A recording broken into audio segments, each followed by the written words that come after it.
మన కాదంబరి సిల్క్స్ లో flat 50% discount and 25,000 purchase మీద 2 కంచి కాటన్ సారీస్ ఉచితం.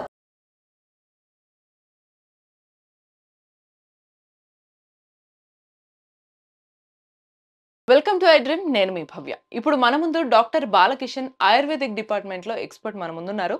సార్ అడిగి మన హెల్త్ కి సంబంధించి డీటెయిల్స్ తెలుసుకుందాం. నమస్తే సార్, ఎలా ఉన్నారు? సార్, ఈ ఆయుర్వేదిక్ ట్రీట్మెంట్ ద్వారా ఈ నరాల బలహీనత లేకపోతే తిమ్మిర్లు పట్టడం ఇటువంటి సమస్యలు ఉన్న వాళ్ళందరికీ కూడా ఎటువంటి ట్రీట్మెంట్ ఇస్తారు? అసలు ముందుగా ఈ సమస్య అనేది ఎందుకు వస్తుంది అంటారు? ముందుగా నరాల జబ్బు, జనరల్ వీక్నెస్ అని చెప్తుంటాం. అందరికీ తెలుసు నరాల బలహీనత ఉంది. వాడక భాషలో చెప్తుంటారు నరాల బలహీనత ఉందంట, తిమ్మిర్లు వస్తున్నాయి అని చెప్పేసి అనుకుంటూ ఉంటారు వాడక భాషలో. సో అది ఏదేమైనా న్యూరలాజికల్ డిజార్డర్స్ అని వైద్య పరిభాషలో చెప్తూ ఉంటాం. శరీరం అంతా తల నుంచి పాదాల వరకు వెయిన్స్, నరాలు ఉన్నాయి. నరాలు ఉత్పత్తి అయి ఉంటాయి, ప్రతి మనిషికి ఉంటాయి.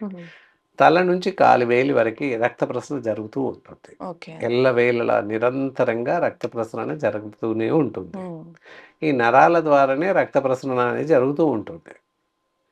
సో గుండె పంపింగ్ మాత్రమే చేస్తుంది, రక్తాన్ని పంప్ చేస్తుంది అంతే. అక్కడ ఉన్నటువంటి రక్తాన్ని నరాల ద్వారా శరీర భాగాలన్నింటికి కూడా తీసుకెళ్తుంటాయి నరాలు. సో అంత జాగ్రత్తగా ప్రవహించడానికి జస్ట్ ఛానల్స్, కెనాల్స్ అనమాట.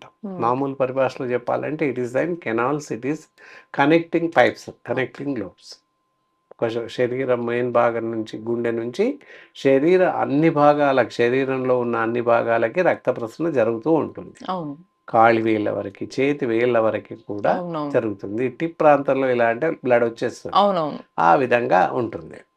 సో ఇంత అద్భుతంగా ఉన్నటువంటి నరాలు ఏవైతే ఉన్నాయో కొన్ని సందర్భాల్లో చచ్చుబడిపోతుంటాయి. సో దెర్ ఇస్ సమ్ కారణం ఎందుకంటారు సార్ ఎక్కువగా? చాలా మంచి ప్రశ్న సార్. కారణం ఎందుకు అని చూసినట్లయితే over weight. Over weight means ఎక్కువగా బరువు పడడం, శారీరక బరువు పెరగడం అని కాదు. ఇలా కూర్చుని స్తబ్దుగా అలాగే కూర్చోవడం, ఇలాగే కూర్చోవడం వల్ల థైస్లో ఉన్నటువంటి ఫీమర్ ప్రాంతంలో ఉన్నటువంటి నరాలు ఎక్కువగా వాటిపైన ప్రెషర్ పడి రక్త ప్రసరణ తగ్గే అవకాశం ఉంది. సో ఎక్కువసేపు కంటిన్యూగా నిలబడే ఉంటారు. అలాంటి వాళ్ళు ఏమవుతాయి,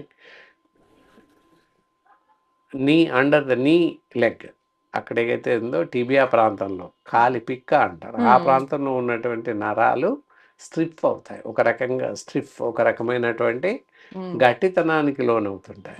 గడిసి పారిపోయి అక్కడ కూడా రక్త ప్రసరణ దెబ్బతింటుంది. ఇలా కొన్ని రకాల కారణాలు అన్నమాట. ఒక్కొక్క ఏరియాకి ఒకలాగా ఉంటుంది.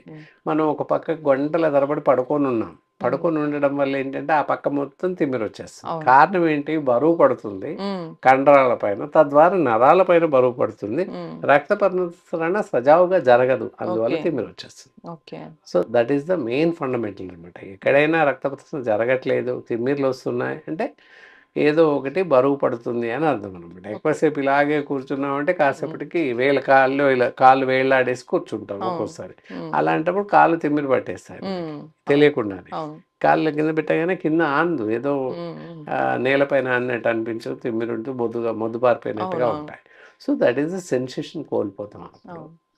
అంటే రక్త ప్రసరణ నరాల పైన ఎప్పుడైతే బరువు పడుతుందో, ఎక్కడైతే వెయిట్ ఎక్కువ అవుతుందో, ఎక్కువసేపు భరించలేనంత ఎక్కువ సమయం తీసుకున్న పరిస్థితుల్లో నరాల పైన బరువు పడి ఈ రక్త ప్రసరణలో అంతరాయం ఏర్పడుతుంది అంతర్లీనంగా. దానివల్ల తిమ్మిర్లు దాని తర్వాత అలానే నరాలు బలహీనంగా అవుతుంటాయి. ఏంటంటే కంటిన్యూస్లీ ఒకే రకంగా బరువు పడ్డట్లయితే, ఒకే రకంగా ఇప్పుడు కొంతమంది మామూలుగా లేబర్స్ ఉంటారు, తలపైన రోజు బరువు ఎత్తుకుంటూ వెళ్తుంది. సో వాళ్ళకేంటి, భుజాలలో ఉన్నటువంటి నర్వ్స్ కానీ, ముంజేయిలో ఉన్నటువంటి నర్వ్స్ కానీ ఇలా మెరుగుపడిపోయి ఒక రకమైన గడిస్తానికి బ్లడ్ సర్క్యులేషన్ ఆగిపోతుంది. వాళ్ళకేంటి, ఈ లోయర్ లిమ్స్, ఫింగర్స్ సరిగ్గా ఫంక్షన్స్ రావు తర్వాత. ఇలా ప్రతి వాళ్ళకి వాళ్ళు చేస్తున్నటువంటి పని ఒకే పద్ధతిలో ఉంటుంది, ఒకే రీతిలో ఉంటుంది, ఒకే రకంగా ఉంటుంది. కాబట్టి ఆ ప్రాంతంలో వాళ్ళు చేస్తున్నటువంటి పనిని అనుసరించి వాళ్ళ శారీరక శ్రమ, వాళ్ళ బరువు పడడం, ఏ ప్రాంతంలో అయితే నరాలపైన ఎక్కువైతే బరువు పడుతుందో ఆ ప్రాంతంలో నర్వ్స్ చచ్చుబడిపోయే అవకాశం ఉంది. ఓకే. అక్కడ ఉన్నటువంటి నరాలలో రక్త ప్రసరణ సజావుగా జరగదు. కాబట్టి నరాల జబ్బులు వచ్చే అవకాశం ఉంది. సరే, ఈ నరాల బలహీనతకి కారణం మీరు చెప్పారు కదా! కొన్ని సార్లు కాళ్ళు బాగా లాగినట్టు అనిపించడము, అంటే ఏదో ఒకటి దాని మీద బరువు పెడితే బావుంటుంది, నొప్పిగా అనిపిస్తున్నాయి అనే Yes, yes. విధంగా కూడా వస్తూ ఉంటాయి కదా! మరి ఇది ఏ రకంగా ఏ కారణం చేత వస్తాయంటారు? కాళ్ళు ఎక్కువ లాగుతాయి. లాగటం, లాగుతున్నాయి. అంటే నిరంతరం వాళ్ళు పని చేస్తూ ఉంటారు, యాక్టివిటీస్ చేస్తూ ఉంటారు. కానీ కాసేపటికి కాస్త రిలాక్స్ అవుదామని కూర్చున్నంత సేపు కాళ్ళు ఏమి యాక్టివిటీ ఉండదు కానీ లాగుతున్నట్టే అనిపిస్తూ ఉంటుంది. Yes. సో ఏదైనా కాస్త బరువుగా పెట్టి ఇలా ఒత్తితే బావుండు అనే ఫీలింగ్ ఉంటుంది. ఎక్కువ మంది ఈ సమస్య ఫేస్ చేస్తారు. అది Yes. ఎందుకు వస్తుందంటారు? ఎవరైతే పని చేస్తూ ఉంటారు, మీరు చెప్పిన ప్రశ్నలోనే ఉంది. ఎవరైతే నిరంతరంగా పని చేస్తుంటారు, అలసిపోయినమని చెప్పేసి అనుకుని కాసేపు కూర్చుంటారు. వాళ్ళకేంటంటే వేగిరపాటు పని వేగంగా పని చేయడం అలవాటు. ఎప్పుడైతే పని ఆపేస్తాం, కాసేపు రిలాక్స్ అవుతుంది. రిలాక్స్ అయి కూర్చున్నప్పుడు మళ్ళీ పెయిన్ వస్తుంది. అసలు కాజ్ ఏంటంటే వాళ్ళకి అలవాటు తప్పింది. So it's not a condition for rest. Rest తీసుకునే సమయంలో లేరు వీళ్ళు. అంటే రెస్ట్ తీసుకునే అవసరం లేదు ఆ వ్యక్తికి. అంటే అలవాటు లేదు మీన్స్ అవసరమే కానీ హ్యాబిట్ లేదు. కాబట్టి నిరంతరంగా వాళ్ళు పనిచేస్తూ ఉంటారు కనుక ఆ పని చేస్తూ ఉన్నట్లయితేనే ఆ మూమెంట్లోనే వాళ్ళకి పెయిన్ రాదు. ఎప్పుడైతే కూర్చొని రిలాక్స్ అవుతాం అనుకుంటారో అలాంటప్పుడు పెయిన్ వస్తుంది. కానీ అలా హ్యాబిట్. అవును సార్. కానీ రిలాక్సింగ్ మూమెంట్ లో సాధారణంగా పని అయిపోయాక కూర్చున్నప్పుడు లేదా పడుకునేటప్పుడు అవి లాగుతూ ఉన్నప్పుడు నిద్రకి ఇబ్బంది పడుతూ ఉంటాయి.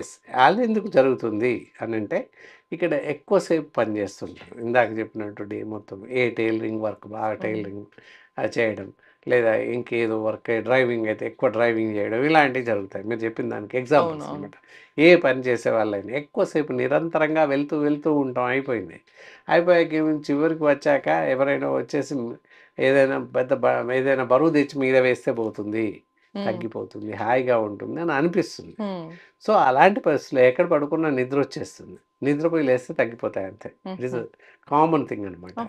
ఓకే, అలా అప్పుడు ఏమనిపిస్తుంది అంటే చాలా బరువుగా, ఒళ్ళంతా సుస్థిగా బరువుగా ఉంటుంది. అలా బరువుగా ఉన్నప్పుడు ఏంటంటే కాళ్ళు చేతులు లాగినట్టు అనిపించడం, నొప్పిగా అనిపించడం జరుగుతుంటుంది. జనరల్లీ ఈ నొప్పులన్నీ కూడా ఎవ్రీడే ఉంటాయి, వాళ్ళకి ప్రతిరోజు ఉంటాయి. పనిచేసే వాళ్ళకి ఈవినింగ్ కాగానే కాళ్ళు నొప్పులు, ఒళ్ళు నొప్పులు ఎక్కువగా ఉంటాయి. ఉండి ఏమైంది, అవి భరించలేక ఆల్కలైజర్గా మారిపోతారు. కారణం అదనమాట. కానీ ఊరికే పడుకుంటే నిద్ర పడుతుంది, తగ్గిపోతాయి తెల్లవారికి. అది వాళ్ళకి తెలియదు. కామన్ నొప్పి బాగా ఉంది, నిద్ర భరించలేము, ఇంకెలా అని అనుకొని పోయి ఆల్కలైజర్ దానికి కన్వర్ట్ అవుతారు అనమాట. తాగాక మత్తులో తెలియదు వచ్చి వాళ్ళు ఏమనుకుంటారంటే మందు తగ్గింది అనుకుంటారు. సాధారణంగా అయితే నిద్రపోయి లేస్తే తగ్గిపోతుంది. సరే, ఓకే. ఇవన్నీ సమస్యలకి మనం కారణాలు తెలుసుకున్నాం. మరి వీటికి ఒకవేళ చిట్కాలు కానీ పరిష్కారాలు కానీ ఆయుర్వేద ద్వారా ఏం చెప్తారు? నరాల బలహీనతకి, తిమ్మిర్లకి, లేదా ఇలా కాళ్ళు లాగటానికి, వీటన్నిటికి సంబంధించి. ఈ కాళ్ళు లాగడం అంటే మస్కులర్ టిష్యూస్ క్రాంప్స్, మస్కులర్ కండరాల పెయిన్ అండ్ నరాలది న్యూరలాజికల్ డిజార్డర్, నరాల వీక్నెస్ అని చెప్పేస్తారు. అంతా కలిసి జనరల్ వీక్నెస్ అని చెప్తుంటాం వైద్య పరిభాషలో. సో ఏది ఏమైనా ఇవన్నీ తగ్గించుకోవడానికి ఏం చేయాలి అంటే చాలా అద్భుతం, మంచి పుష్టికరమైన ఆహారాన్ని తీసుకోవాలి. అందరూ అనుకుంటారు మేము చాలా మంచి ఆహారం తీసుకుంటున్నామని అనుకుంటున్నారు తప్పితే ఎవరు మంచి ఆహారం తీసుకోవడం లేదు. ఇందులో 100% తప్పే జరుగుతుంది. మిగతా ఒక 20% మంది బాగా తీసుకుంటారు. So it is correct. అయితే ఏం చేయాలి, పాలు పళ్ళు ఎక్కువగా తీసుకోవాలి. అవి తీసుకుంటున్నట్లయితే శారీరకంగా మనకు సరిపడేటటువంటి పోషక విలువలు ఎక్కువగా అందుతాయి. మార్నింగ్ 1 కప్, ఈవినింగ్ 1 కప్ పళ్ళు ఇవి ఎక్కువగా తీసుకోవాలి. గుడ్లు, ఈ 3 ప్రశస్తం అనమాట. ఏ డాక్టర్ అయినా ఇవి చెప్తారు. మిగతా ఆహారం తర్వాత, ఈ 3 తప్పనిసరి. అవి తీసుకుంటున్నట్లయితే ఇది speed gain for the health, తొందరగా మనకి గెయిన్ వస్తుంది. ఇక నరాలు కండరాలు బాగుండాలి, ఇంకా బాగా పనిచేయాలి అనుకున్నట్లయితే మనకి ప్రోటీన్ ఫుడ్స్ ఉండనే ఉన్నాయి. పప్పు ధాన్యాలు, లేదా మినపప్పు ఇలాంటివి ఎక్కువ తీసుకోవడం, తర్వాత ఆకుకూరలు ఎక్కువగా తీసుకోవడం, తర్వాత అయితే గోకరకాయ, చిక్కుడుకాయ అంటే సన్నటి చిక్కుడుకాయ, అవి ఇలాంటివి అన్ని రకాల కూరగాయలు, ఆకుకూరలు ఇవి మిళితంగా తీసుకుంటున్నట్లయితే నరాలకు సంబంధించినటువంటి జబ్బులు త్వరగా తగ్గిపోతాయి. ఉమ్, అండ్ మనం తీసుకునే జనరల్ డైట్‌లోనే ఈ పొట్టు ఎక్కువగా ఉండేటువంటి నార, పీచు ఎక్కువ అందుకే చెప్పుకున్నాను. ఫైబర్ ఫుడ్ లాగా. చిక్కుళ్ళు, ఉమ్, వంకాయలు అలాగే రకరకాల చెమ్మకాయ ఇలాంటివి చాలా ఉంటాయి. పొట్లకాయ, బీరకాయలు ఇవన్నీ ఎక్కువగా తీసుకోవాలి. ఆకుకూరలు ఇవన్నీ తీసుకుంటూ ఉంటే ఎక్కువ పీచు పదార్థం కూడుతుంది. మనం తీసుకున్న ఆహారం త్వరగా జీర్ణమవుతుంది.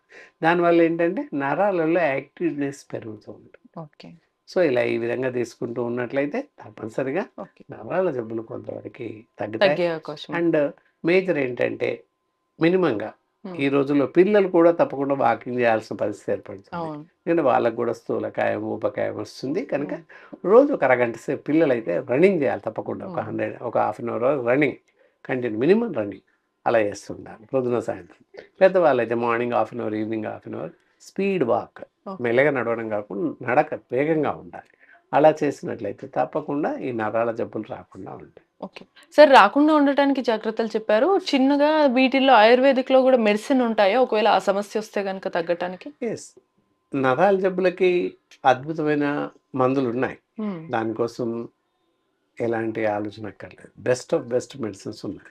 ఇక్కడ మీకు చూపించు. నర్విటోన్ అనేటటువంటి టాబ్లెట్స్ ఉన్నాయి.